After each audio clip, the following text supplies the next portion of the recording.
Good morning, everybody. Welcome to Echo Community Church. This is Sunday, December 26th, and I'm here with four of my friends, Moses, Roberta, Rajiv, and Suba, and I decided we're going to put them to the test in front of all of you guys and find out how healthy each of them are. Sound good? Yep. Awesome. Anybody nervous? Extremely. Yep. You should be. Most of us are in the habit of going once a year to our doctor to have an annual physical. And let me just say right now, we're not going to make these four have a physical on the camera in front of all of you. That would be horrible. But it's important for us to go see the doctor. The Bible says that we should take care of our physical bodies. And we go to the doctor to make sure everything's okay physically, that we're healthy, and that we don't have any unseen medical issues we need to deal with. But even more important is that we take a spiritual exam. And the Bible doesn't give us a specific spiritual exam to take, but we've developed a short little survey that we're going to ask these four to take right here in front of you. Not the whole thing, but just a few of the questions on it. And so for the next few minutes, we're going to think about our spiritual health. And so we're not taking a physical, we're taking a spiritual. So to help us, I've written down a few statements that I'm going to read, and I'm going to ask Moses, Roberta, Rajiv, and Suba to give themselves a score on the scale of 1 to 5. 1 means they strongly disagree, 2 means they disagree, 3, they're neutral, 4, they agree, and 5, strongly agree. So the higher the number, the more they agree. So we're not going to work through all 11 statements. This video would be 4 hours long. We're just going to tackle a few of them today. So everybody ready? Ready. Ready. Nervous? Yes. Yes. Yes? Okay. We're going to be honest. There's no judging. Okay. You can score yourself at home, but we're going to do this. So they all have little signs here with the numbers on them, 1, 2, 3, 4, and 5. So I'm going to read this statement, and then I'm going to count to 3. And you hold up the number that best reflects your answer. I've given them a few of these statements in advance so they'd have a little bit of time to think about this. I'm going to mix the order up on them, though. Oh, no. Okay. It's going to be okay. Yep. It's going to be all right. It's going to be all right. Okay, first statement. Studying the Bible is a regular part of my daily activities. Studying the Bible is a regular part of my daily activities. Okay, you going to think about this, Rajiv? You're not sure? Well, and your wife is sitting right here, too, so you need to be honest. Okay, hold up your answers. Hold up your answers. Okay, Rajiv and Suba. Oh, husband and wife have 4. Moses says 4. Roberta says 3. Now, Roberta, why didn't you give yourself a higher score? Because I've been really busy lately, and honestly, I have not read it as much as I need to. I've listened to it, but I haven't really studied it. Okay. I'm doing a lot of listening. Well, that's so good. I don't know that really counts, though, because I'm not always going back and thinking about what I listened to, which to me would be applying. Gotcha. So that's why I say neutral. Are you also hard on yourself? When you... Extremely. Okay. You can't tell? Roberta, tell everybody how many children do you have at home? I have 4 children. The fact that you listen to some of the Bible at all on a daily basis is a major win.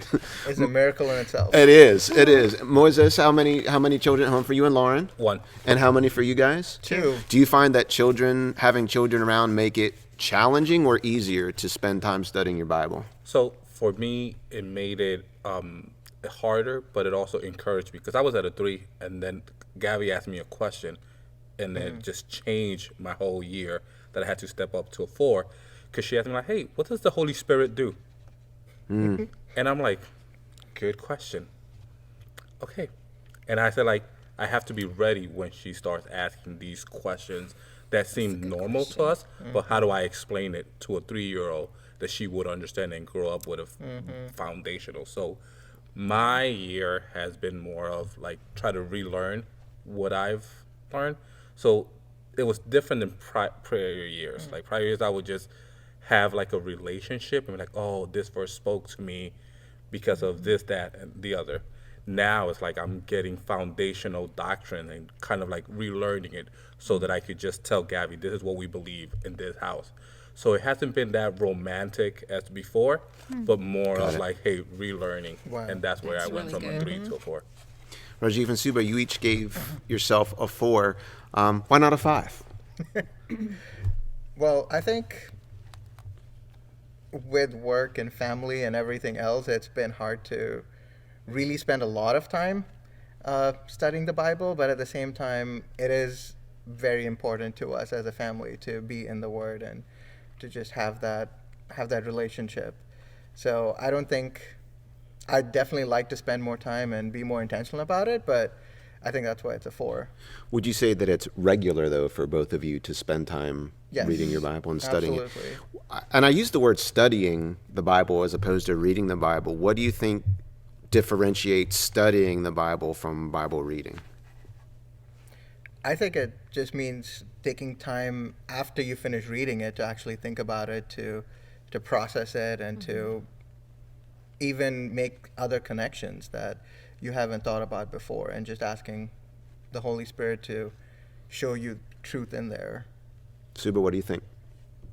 Yeah, I think reading it can be very superficial, can be very in the day, in the moment. But when you study it, you're actually looking at the Bible chapter, character in the context of everything else that is also written in the Bible, and also processing through that and thinking about what pastors have preached to really understand the foundation, and sometimes even digging into what does this word really mean, etc., etc. So Makes sense. So what would it take for you to bump your score up by 0.5 point or a point, say, over the next 3 or 4 months? What do you think that would look like? I mean, I think it's awesome that each one of you said it's at least it's a priority for me, and I might not hit it 365 days out of the year, but it's definitely a priority. I want to see it grow. What would it look like in your life to see that score bump up if you took this exam again in another 3 or 4 months? Roberta, what would that have to look like for you and the rhythm of your day and the rhythm of your life? Well, first it'd have to be a rhythm. So Yeah. if I'm honest, there's not a really good routine right now. So I would need that. And then within that routine, I would definitely need to make a dedicated time for the Lord and for studying, and be disciplined with Absolutely. myself and not put it off, because then I'll be too tired, and then so I end up listening to something instead of sitting down and studying. And I hope you all can relate to this. They all have jobs, they have families, they have kids, they have lives, they love Jesus. But one of the things we want to check up on ourselves regularly is just making sure that reading the Bible, studying the Bible is part of our daily routine. Let's move on to another one. You guys ready? Okay, you're like, yes, get me off of this question. Next one. It's normal for me to get into spiritual conversations outside of church. It's normal to me to get into spiritual conversations outside of church. This is going after this part of being a disciple that says a healthy disciple recognizes when we have God moments and gospel moments. And so I want to know how normal this is for you. All right, on count of 3, I want to see your score. 1, 2, 3. I have a 3, a 4, a 4, and a 4. Okay. Rajiv, start us off. You're saying kind of neutral. Is it kind of a hit or miss thing for you? I don't think I start off a conversation thinking about it being spiritual, at least on a regular basis. But I usually see where it leads me and if there's kind of an opening to present something. So, yeah, I don't believe I think about every conversation as, okay, how do I turn this into a spiritual moment? But then, if the person whom I'm talking to shows any interest or we kind of get to a different topic, then I'm always encouraging them and kind of trying to figure out where they're coming from too. Okay. Now, all 3 of you gave yourselves 4. Tell me about maybe an experience or where's an environment where you find yourself getting into spiritual conversations outside of church? Is it at home? Is it at work? Is it at random, unexpected times? What's it like for you to have a spiritual conversation outside of church? I think it's airports and plane. Airports in the airplane? Okay, please explain. Yeah. So because of job, I have to travel frequently. So I'm like, hey, how you doing? So what do you do? And then I think that everything is spiritual. It's just a matter of how we frame it. And spiritual could be normal. It's not like I have to be speaking in tongue or make it super awkward. That would be hard to have a conversation. Yeah. If you're speaking in tongues to someone sitting next to you on the airplane, But they'd be like, what is going on? It's like, hey, what do you do for a living? What makes you happy? And then just start that conversation and say, hey, why things happen, and just it will follow organically. Are you naturally a conversational person, though, Moses? I could Yes. speak in my sleep. Yes. I wake my wife up at 5 a.m. Like, hey, you want to talk? And she's so mad. She's going to be listening to this and being all upset. So there's people like me who are more naturally introverts that when we talk about having spiritual conversations, anywhere, having a conversation at all makes us sweat and get nervous. But we know that part of being a Christian is engaging people in conversations. So I admire, and I'm sometimes a little bit envious of people like you who you just talk so naturally. You look forward to conversations. To some of us, conversations are stressful and pressure. Are any of you guys wired like me? Are you more introverted, or are you all outgoing? Okay. So how do you? introverted. You're more introverted, but you said But- you gave yourself a 4. So tell me So- how you got to a 4 being an introvert. For the most part, the people that I speak to on a consistent basis, we have that conversation or Okay. a spiritual conversation of some sort. I don't have a large group of people I talk to, so that's kind of why for me it's a 4. But even if I do meet people, a large amount of the time I feel led to ask them, can I pray for you? Or I'll even think like to ask, is something going wrong? I'm really sensitive. So if something's wrong with somebody, I'm going to ask. And I'm typically going to then ask, well, is it okay if I pray with you? I mean, not as much now since I've been home from work, but when I was at work, I do it all the time with people, with customers. I would always ask them. And Yeah. now that you say that, like, to me, it's just different. Like, I feel more comfortable talking to a stranger that I'm like, hey, I have nothing to lose. You're not going to judge me. Exactly. You know, Yes. we'll talk. How's your day? There's, wow, like, it looks like, can I pray for that? Or I'll keep you in my prayer. Rather Most people with aren't like, people that are in my think twice. circle, I already know how they feel, what they believe. So I try to be, like, more respectful and don't be as intentional pursuing it, waiting just for them to come. So I'm the opposite of her. I feel super comfortable talking to strangers. Well, the people in my circle, I just want to give them like their space. If you want to come talk to me, so it's very interesting how different points of view. Sure. Suba, you gave yourself a 4, so you agree that it's normal for you to get in spiritual conversations outside of church. What does that look like for you? Most often it happens with people that I work with. And so it just often starts with like, how was your weekend? Or, how was what have you planned for your upcoming weekend? And then they share, and then that's, an opportunity for me to encourage them or speak into their lives. And like, for example, just before Thanksgiving, I asked my coworker what his plans were, and that ended up opening up an opportunity for me to share my story. And so I often share my story, and I'm interested in understanding, what their thoughts are and where they are in their spiritual walk. So those are the types of conversation. This year, I've also become a little bit more bold in doing that, and I did invite a neighbor over to our home to have coffee. And so I want to be more intentional with building relationships with people on a regular basis. That's where my heart is. I love that. And I think what I would want all of you to hear is that around this table are 4 very different personality types and 4 very different levels of comfort when it comes to having conversations with anybody. And one of the things that we've really drilled down in an Echo is that part of being a disciple is living wisely among unbelievers and engaging them in conversations that can turn spiritual so we can find out what the relationship is like with Jesus and how we can help. And I hear, in Suba and Moses, you have people who I would call proactive in conversation. They look actively for opportunities, and they have a little bit of maybe a strategy or an idea in their mind of how they want to move conversations, a question that they might ask, or starting off very simple, casual conversation. And then you hear people like myself and Rajiv and Roberta, we're more reactive. Our ears are always open, and we're going to ask God to help us hear something in a conversation. Then we'll be sensitive to maybe it comes to an opportunity.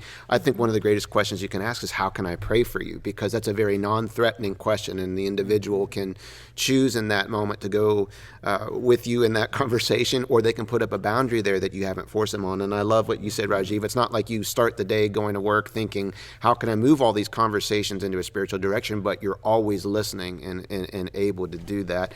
I just think if we can make it normal to have spiritual conversations with other people, period, outside of church. That's where most ministry happens. It doesn't often happen here at the ministry center. It happens at home, at work, on the job. It happens in planned times, and it happens in spontaneous times. I think I've got time for one. Maybe we can squeeze 2 more in here. Okay, how about this one? I have another Christian in my life who I talk to about spiritual things on a friend-to-friend level. I have another Christian. I can name another Christian who is in my life currently that I talk to about spiritual things on a friend-to-friend level. This is kind of going after our relationships. If you were going for a spiritual exam, we'd want to check your exercises. We'd want to check your experiences. We'd also want to check the relationships you have in your life, and this is one of those relationships. So let's see your scores. 1, 2, 3, 5, 5, 3, 4. Okay. We're all over the map here. Let's start on my right. You guys definitely each say, I've got somebody in my life who I can talk to about spiritual things on a friend-to-friend level. Moses, how did that happen? How did you identify this person? Is it one person or more than one person? So I have two. I have my wife. Okay. And then I have Stan, Okay. my friend. Okay. How did you develop those kinds of relationships? Obviously with your wife, was that something, could you talk about spiritual things before you got married, or is that something you grew into as you spent time being husband and wife? So it grew more as we, in our marriage, but then also after, struggling with Sophia. Yeah. But then also coming from two different backgrounds from churches, we have to identify what do we believe as a family. Got it. And having those conversations. Say, hey, we meet in the middle. That's huge because not all of us have identical spiritual backgrounds, and those can become real tension points in friendships and especially in marriages. And so to be able to develop a vocabulary around that is huge. Roberta, for you, you gave yourself a 5. You said most definitely. I strongly agree. How, do you have? I think I know the answer, but do you have a lot of friends like this? Do you have like one person, one or two? Probably 2 or 3. I have Suba, who's helped me a lot with some things, and then Doombi, and I would say also my sister Jennifer, who helped raise me. That's awesome. Yeah, she's really great. I don't know what it is. Like, she knows sometimes before I know that I have a problem. Sure. So, yeah. So for people who are listening to this who might say, come to think of it, I don't really have another friend who believes what I believe, who I feel like we can talk regularly about spiritual things. And tell me in your own words, give me one benefit that having a friend like that in your life brings to you. What would you say to that person who feels like, oh, I don't know where to find that person. I don't know if I want to make myself that vulnerable. Maybe I can get by without it. What would you say? I'm sorry, go ahead. Well, one, I would say pray for it, because I prayed for So you Christian asked friends. God to bring somebody like that in did. your life. For the longest time, I just prayed for friends. Not a good prayer to pray, because anybody comes. I hope you're all listening. Don't just pray for friends. Because you don't know Pray what for you're gonna Christian get. friends, So yeah. eventually, as I got older, I started praying for Christian friends, That's so that I good. could have that kind of interaction with. And God very much blessed me with that. And then also, you have to be willing to be vulnerable.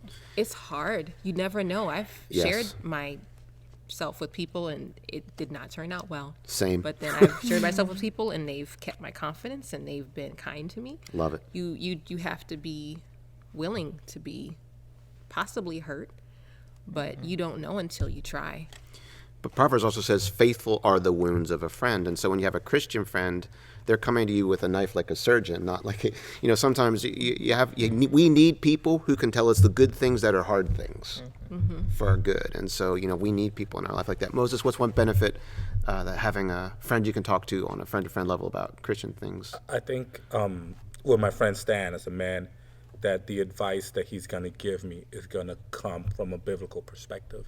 So when I ask him and say, hey, I'm struggling with X, he's not going to tell me, hey, you should get another girl, or you should, do this, or let's go and do that. He'll be like, hey, this is what the Bible talks. I'm going to pray for you. Love it. So having that is me being able to trust that the advice that is going to come from him, it's not necessarily going to come from his experience, but it's going to come from a biblical perspective. I'll say, hey, this is what the Bible teaches.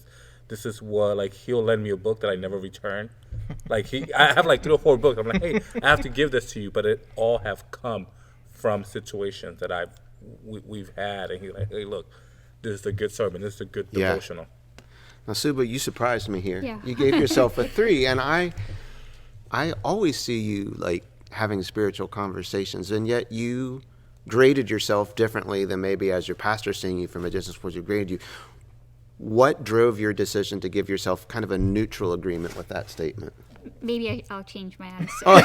No, I'm not. I want you to be honest. You know. So I was thinking about the fact that when I was in campus ministry, when I was saved, was when I really had friends and they knew me and we were doing life together. But now that we're married and we have kids, it's just hard to have that kind of a deep friendship. And that drives me crazy, really. You have to be very And so intentional. I have very strong Pauls. I have very strong Timothys. But the people that are mutually encouraging are one, my husband, second, my mother-in-law. These are the people that I can talk to about anything, and I know that it will be good. Like, I have no hesitation whatsoever with my husband or my mother-in-law. But besides these two people, I don't know that I have a friend that I can, just pour my heart without like really being able to. I would love to be able to build that kind of a friendship with a sister, to be able to do that. So When you said about having children has an impact on your social availability. Yeah. I heard both of you guys kind of, nod in agreement. And again, we're not blaming kids on that, but it is a reality. And I'm sure there's some of you watching saying, like, I don't have grown up conversations. They're all kid conversations, and it fills the schedule. And, it just really kind of dawned on me as you said that there's probably a lot of us who say there's lots of friendship possibilities in my life, but my ability to invest in just being able to give them my one-on-one attention to even have a spiritual conversation might be fleeting. Rajiv, you gave yourself a 4. You feel good about the friends that God's placed in your life? Yes. Yeah. I mean, like Suba said, we definitely we keep each other accountable a lot. But in addition to that, I guess I take a long time to really develop that close relationship. Yeah. And for me, funny enough, it's actually a friend from back home and my youth pastor from my college days that I still keep in touch with on a regular basis. When I mean regular, I mean probably monthly once or so. Sure. But you're right. There are definitely people in my life who have the permission to ask me questions, and I know I can be honest with them and tell them what I'm struggling with, and always get an encouragement back. And it's definitely something I value. One of the things that I'm going to be sharing next Sunday in our Vision Cast is, and it's interesting that you talk about this as God's really just put it on my heart. I want to make it easier for people to find friendship in their church. And it's hard to just do that on Sundays because we come in usually right on time, or most of our folks come in a few minutes late. We sit and we listen. We might wave hi to a couple people, and then we're out and off in our different directions. And it's not that it's just Sunday morning during church is not the ideal time to find friends and make friends, but we've got some things I'm putting in place next year to make that easier because I don't want people to be lonely. You mentioned disciples have 3 kinds of relationships in your life. You have a Paul, and that's somebody you look to for spiritual leadership. They're like a mentor to you. You have a Barnabas, and that's what we just described. That's a friend shoulder to shoulder level that you can talk to about spiritual things. And then you have a Timothy, somebody that looks to you for spiritual leadership. And I think sometimes it's hardest to find the Barnabas. It's hardest to find that person shoulder to shoulder with you. We're almost out of time, so we'll do this last one real quick. It's the little definition I've come up with to kind of make the simplest idea of what a disciple is. Last question, agree, 1 through 5. Generally speaking, I believe I'm becoming a little bit more like Jesus every day. And for those of you watching, that's how I've come to define discipleship, becoming a little bit more like Jesus every day. So 1 to 5, your life right now. Let me see your answers. 1, 2, 3, 5, 4, 2, 5. We need to have a 5, 4, 5, 3. Okay. Now, Rajiv, did you give yourself a 4 because you're afraid to give yourself a 5? No, because I think I definitely see that I could do more to become like Jesus. I could be more intentional. Okay. And I think that would help me step it up a point. But if we zoomed out and look at, like if you look at a stock graph and you zoom into one day, but then if you zoom out over a year, if we zoomed out over the last year of your life, if we see you making gradual progress, being more like Jesus, do you think? Yes. Okay. I agree. I see you a lot, and I see you really growing. Suba, same thing for you. You see Jesus working. Yeah, I think this year has been the most dramatic growth that I have experienced. Wow. Okay. So a sharp spike in that direction. Definitely. Yeah, I mean, I really have invested time in reading, praying, learning, and going after. And I'm so convinced of God's love for me. I don't have to earn it. Love I it. don't deserve it. And it's just it has done something, and that has impacted, the Lord has touched every aspect of my life. Wow. My home life, my work life, Yeah. my church life. There isn't a part of my life that the Lord has not transformed. And I think I am most transformed this year, and I'm so grateful. I'm gonna put you on the spot. How have you seen your husband become more like Jesus Ouch. over the last year? We're gonna edit this out, right? Nope. How have you seen Rajiv become more like Jesus this year? The way that he is a husband to me, Yeah. and the way that he is a father to our children, those are the areas that I see most, where he is quick to forgive. Wow. He doesn't hold grudges. And he's so kind with our kids, and he disciplines, he means it, but he also knows how to follow it up with a daddy's love. And so I love watching that. And we bought a special couch just for Rajiv, to be able to cuddle up on his couch to read his Bible. You have a special Bible Yep. reading couch? Yes, just for him. No one else can use it. Oh man, we need a whole episode just on that. No, I mean, he wanted a specific kind of a couch, and so we got that for him, I and love so it. he set it up. And so I love when I spend time in the morning, and he spends time in the evening. So when I'm ready to go up to bed is when he is in his couch reading the Bible, and just And the reason you can get up at 4 a.m. to have an appointment with Jesus because every of day my husband. is because Yeah. if the house is burning down, Rajiv is there to take care of the kids. That's awesome. You gave yourself a 3, Moises.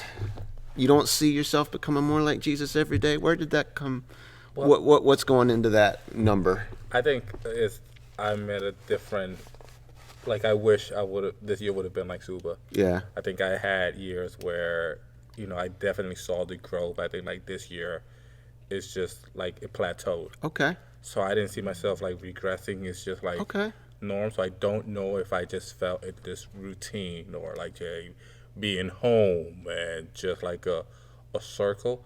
But I didn't see a closeness.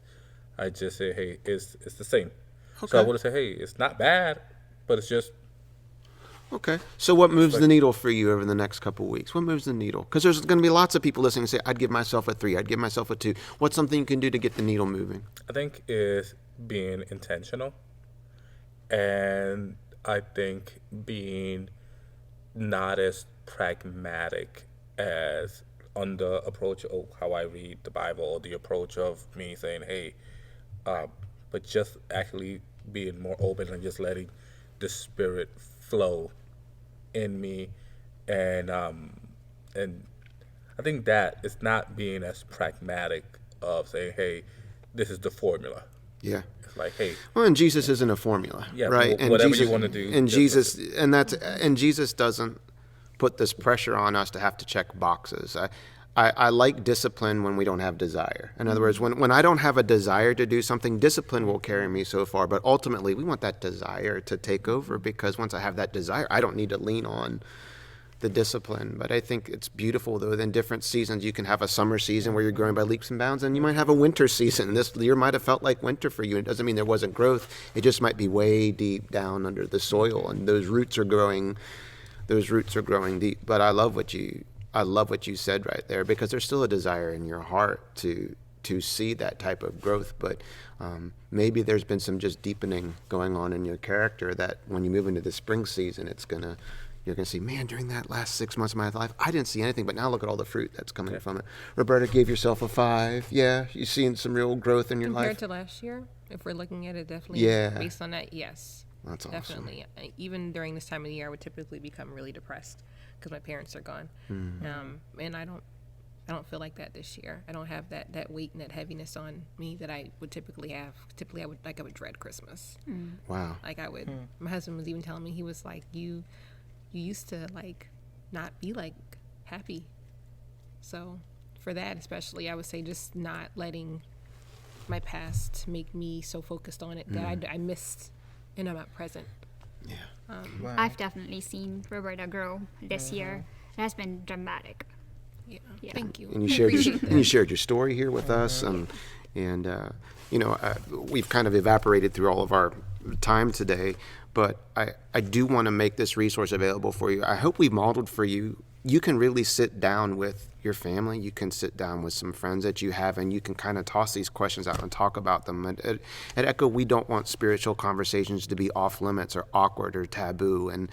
And I hope that this is an example of how you really can sit with one another and not judge, but just put some of these things out there and take a spiritual exam together. And you're supplying all of the answers. You're being your own doctor. You're giving yourself your own grades. We actually have 11 total statements that we've built into a little spiritual exam. We only tackled 3 or 4 of them today, but if you go to the description, or if you go back up to the top of the comments, our moderators have put in links that you can just click on that link and it'll give you access to all 11 statements. And I would encourage you sometime, maybe today or tomorrow before it slips out of your mind, just take a few minutes and go through that and just assess yourself on a scale of 1 to 5. It's going to give you a spiritual baseline.